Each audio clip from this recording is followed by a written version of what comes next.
Hello ಎಲ್ರಿಗೂ ನಮಸ್ಕಾರ. Welcome back to Bhagya creation. ಯಾರ್ಯಾರಾಗೆ ನಮ್ಮ ಚಾನಲ್ ನೋಡ್ತಾ ಇದ್ದೀರಾ ದಯವಿಟ್ಟು ಸಬ್ಸ್ಕ್ರೈಬ್ ಮಾಡ್ಕೊಳ್ಳಿ. ನನ್ನ ವಿಡಿಯೋ ಇಷ್ಟ ಆದರೆ ಒಂದು ಲೈಕ್ ಕೊಡಿ. ಇವತ್ತು ನಾನು ತೊಂಡೆಕಾಯಿ ಪಲ್ಯ ಮಾಡೋದನ್ನು ತೋರಿಸ್ತಾ ಇದ್ದೀನಿ.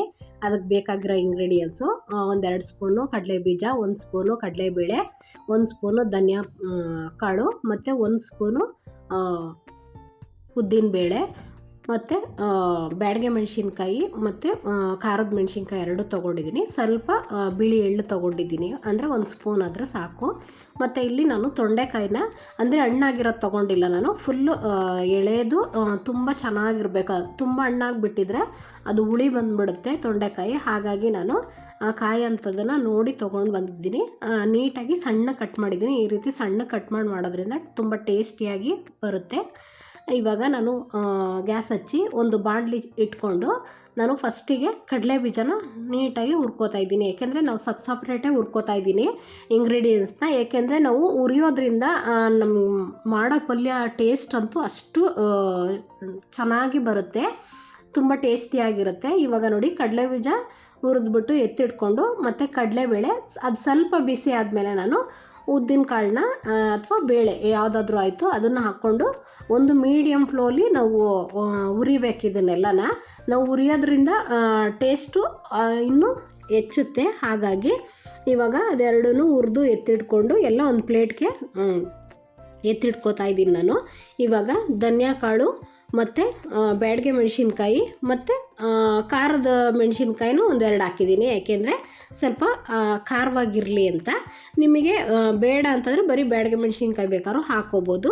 ಇಲ್ಲಿ 1 ಟೇಬಲ್ ಸ್ಪೂನಷ್ಟು ಬಿಳಿ ಎಳ್ಳನ್ನು ನಾನು ಅದನ್ನು ಹುರ್ಕೊಂಡು ಎಲ್ಲ ಒಂದೇ ತಟ್ಟೆಗೆ ಎಲ್ಲ ಮಿಕ್ಸಲ್ಲಿ ನಾನು ಹಾಕ್ಕೋತಾ ಇದ್ದೀನಿ. ಇವಾಗ ಸ್ವಲ್ಪ ತೆಂಗಿನ ತುರಿ, ಅಂದರೆ ನಿಮಗೆ ಆಪ್ಷನಲ್ಲು, ನೀವು ಬೇಕು ಅಂತಂದರೆ ನೀವು ಹಾಗೆ ಬೇಕಾದರೂ ಉದುರಿಸ್ಕೋಬೋದು. ಇಲ್ಲಾಂದರೆ ಈ ರೀತಿ ಸ್ವಲ್ಪ ಡ್ರೈ ರೋಸ್ಟ್ ಮಾಡಿಬಿಟ್ಟು ನೀವು ಪುಡಿನೂ ಮಾಡಿಕೊಂಡ್ರೂ ಅದನ್ನು ತುಂಬಾ ಚೆನ್ನಾಗಿರುತ್ತೆ.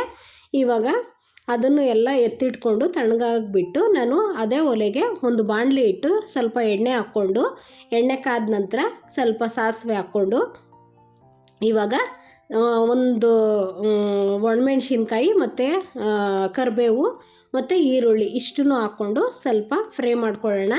ಅಂದರೆ ಇಲ್ಲಿ ನಾನು ಟೊಮೊಟೊ ಯೂಸ್ ಮಾಡ್ತಾಯಿಲ್ಲ, ಏಕೆಂದರೆ ತೊಂಡೆಕಾಯಿ ಪಲ್ಯಕ್ಕೆ ಟೊಮೊಟೊ ಯೂಸ್ ಮಾಡಬಾರ್ದು, ಅದು ಸ್ವಲ್ಪ ಹುಳಿ ಬರುತ್ತೆ. ಹಾಗಾಗಿ ನಾವು ಟೊಮೊಟೊ ಯೂಸ್ ಮಾಡ್ತು ಅಂದರೆ ಇನ್ನೂ ಹುಳಿ ಬಂದುಬಿಡುತ್ತೆ. ಹಾಗಾಗಿ ನಾನಿಲ್ಲಿ ಬರೀ ಈರುಳ್ಳಿ ಮಾತ್ರ ಯೂಸ್ ಮಾಡ್ತಾಯಿದ್ದೀನಿ. ಇವಾಗ ಸ್ವಲ್ಪ ಫ್ರೈ ಆದಮೇಲೆ ಸ್ವಲ್ಪ ಅರಿಶಿನ ಪುಡಿ ಹಾಕ್ಕೊಳ್ಳೋಣ.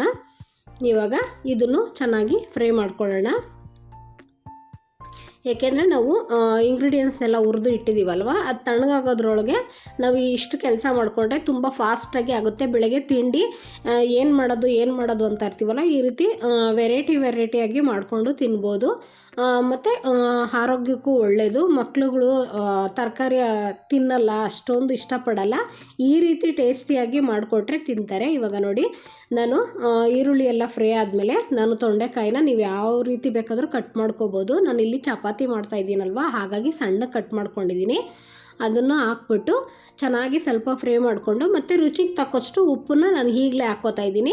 ಯಾಕೆಂದರೆ ನಾವು ಲಾಸ್ಟಿಗೆ ಹಾಕೋಕ್ಕೆ ನಾವು ಗೊಜ್ಜು ಥರ ಏನು ಮಾಡ್ತಾಯಿಲ್ಲ, ಸ್ವಲ್ಪ ಡ್ರೈ ಟೈಪಲ್ಲಿ ಮಾಡ್ತಾಯಿದ್ದೀನಿ ನಾನು. ಇವಾಗ ನೋಡಿ ಅದನ್ನು ಸ್ವಲ್ಪ ಫ್ರೈ ಮಾಡೋಕೆ ಇಟ್ಕೊಂಡು ನಾನು ಇಲ್ಲಿ ಒಂದು ಜಾರ್ ತೊಗೊಂಡು ನೋಡಿ ನಾನು ಹುರಿದಿಟ್ಟಿರೋ ಅಂಥ ಮಸಾಲೆ ಪದಾರ್ಥಗಳು ಏನೇನಿತ್ತೋ ಅದನ್ನೆಲ್ಲ ಜಾರೊಳಗೆ ಹಾಕೋತಾ ಇದ್ದೀನಿ. ನಾನು ಆವಾಗಲೇ ಜೀರಿಗೆನ ಹುರ್ಕೊಂಡಿರಲಿಲ್ಲ. ಇವಾಗ ನಾನು ಜೀರಿಗೆ ಪುಡಿನ ಸ್ವಲ್ಪ ಇದಕ್ಕೆ ಸೇರಿಸ್ಕೋತಾ ಇದ್ದೀನಿ. ನೀವು ಬೇಕು ಅಂದರೆ ಸೇರಿಸ್ಕೊಳ್ಳಿ, ಇಲ್ಲಾಂದರೆ ಸ್ಕಿಪ್ ಮಾಡ್ಕೋಬೋದು. ಡೈಜೆಷನ್ಗೆಲ್ಲ ತುಂಬಾ ಒಳ್ಳೆಯದು ಜೀರಿಗೆ. ಹಾಗಾಗಿ ಇದನ್ನು ಹಾಗೇ ಪುಡಿ ಮಾಡಬೇಕು, ನೀರೇನು ಹಾಕ್ಕೋಬಾರ್ದು. ಹಾಗೆ ಡ್ರೈಯಾಗಿ ಪುಡಿ ಮಾಡ್ಕೋಬೇಕು. ತರ್ತರಿಯಾಗಿ ಮಾಡಿಕೊಂಡ್ರೆ ಸಾಕು, ತುಂಬ ಟೇಸ್ಟಿಯಾಗಿ ಬರುತ್ತೆ. ಇವಾಗ ನೋಡಿ ಅದನ್ನು ಪುಡಿ ಮಾಡಿ ಎತ್ತಿಟ್ಕೊಂಡೆ. ಇವಾಗ ಬಾಣಲಿಲಿ ನಾನು ಆವಾಗಲೇ ತೊಂಡೆಕಾಯಿ ಎಲ್ಲ ಹಾಕಿ ಚೆನ್ನಾಗಿ ಫ್ರೈ ಮಾಡೋಕ್ಕಿಟ್ಟಿದ್ನಲ್ಲ, ಅದನ್ನು ಸ್ವಲ್ಪ ಕೈ ಆಡಿಕೊಂಡು ಅದು ಸ್ವಲ್ಪ ಬೇಯಬೇಕು. ಮುಂಚೆನೇ ಹಾಕ್ಬಿಟ್ರೆ ಅದು ಬೆಂದಿರಲ್ಲ, ಮತ್ತು ಮಸಾಲೆ ಪದಾರ್ಥ ಹಾಕಿದ್ಮೇಲೆ ಬೇಯಿಸೋಕ್ಕೂ ಆಗಲ್ಲ.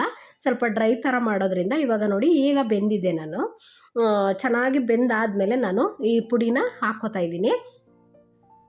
ಚೆನ್ನಾಗಿ ಇವಾಗ ಮಿಕ್ಸ್ ಕೊಡೋಣ. ಅಂದರೆ ಇದು ಡ್ರೈ ಪಲ್ಯ ಮಾಡೋದ್ರಿಂದ ತುಂಬಾ ಟೇಸ್ಟಿಯಾಗೂ ಬರುತ್ತೆ. ಇನ್ನೇನು ಇಂಗ್ರೀಡಿಯೆಂಟ್ಸ್ ಬೇಕಿಲ್ಲ, ಇಷ್ಟು ರೆಡಿ ಮಾಡ್ಕೊಂಬಿಟ್ರೆ ನೀವು ಇಲ್ಲ ಇದು ಪುಡಿನ ಮಾಡಿಬಿಟ್ಟು ಅಂದರೆ ಡೈಲಿ ಮಾಡ್ಕೊಳ್ಳೋದಾದರೂ ಮಾಡ್ಕೋಬೋದು ಬೇರೆ ಬೇರೆ ತರಕಾರಿ ಜೊತೆಲಿ. ಅಂದರೆ ಜಾಸ್ತಿ ದಿವಸ ಇಟ್ಟರೆ ಅಷ್ಟೊಂದು ಟೇಸ್ಟ್ ಬರೋಲ್ಲ, ಅವಾಗವಾಗೆ ಮಾಡಿಕೊಂಡ್ರೆ ತುಂಬಾ ಚೆನ್ನಾಗಿರುತ್ತೆ. ನಿಮ್ಗೆ ಎಷ್ಟು ಬೇಕೋ ಅಷ್ಟು ಮಾತ್ರ ಹುರಿದ್ಬಿಟ್ಟು ಈ ರೀತಿ ಮಾಡ್ಕೊಳ್ಳೋದ್ರಿಂದ ಯಾವ ತರಕಾರಿಲಿ ಬೇಕಾದರೂ ಮಾಡ್ಕೋಬೋದು, ತುಂಬಾ ಚೆನ್ನಾಗಿರುತ್ತೆ. ನಾನು ಇವತ್ತು ಬ್ರೇಕ್ಫಾಸ್ಟಿಗೋಸ್ಕರ ಇದನ್ನೇ ಪಲ್ಯ ಮಾಡಿದೆ. ತುಂಬಾ ಟೇಸ್ಟಿಯಾಗಿರುತ್ತೆ. ಚಪಾತಿ ಮತ್ತು ತೊಂಡೆಕಾಯಿ ಪಲ್ಯ ಅಂದರೆ ಕೆಲವ್ರಿಗಂತೂ ಸಖತ್ತು ಇಷ್ಟಪಡ್ತಾರೆ. ಆ ಥರದವರು ಬೇರೆ ರೀತಿ ಮಾಡೋ ಬದಲು ಈ ರೀತಿ ಒಮ್ಮೆ ಟ್ರೈ ಮಾಡಿ, ತುಂಬಾ ಟೇಸ್ಟಿಯಾಗಿ ಬರುತ್ತೆ. ಮತ್ತು ಕಾಂಬಿನೇಷನ್ ಅಷ್ಟೇ ತುಂಬಾ ಚೆನ್ನಾಗಿರುತ್ತೆ. ನೀವು ರೈಸ್ ಜೊತೆಗೂ ಬೇಕಾದ್ರೆ ತಿನ್ಬೋದು ಸೈಡ್ಸಾಗಿ, ಅಷ್ಟು ಟೇಸ್ಟಿಯಾಗಿದೆ. ಒಮ್ಮೆ ಟ್ರೈ ಮಾಡಿ. ಹೀಗೆ ನಮ್ಮ ಚಾನಲ್ನ ಸಪೋರ್ಟ್ ಮಾಡಿ, ಸಬ್ಸ್ಕ್ರೈಬ್ ಮಾಡ್ಕೊಳ್ಳಿ, ಶೇರ್ ಮಾಡಿ, ಕಮೆಂಟ್ ಮಾಡಿ. Thank you for watching.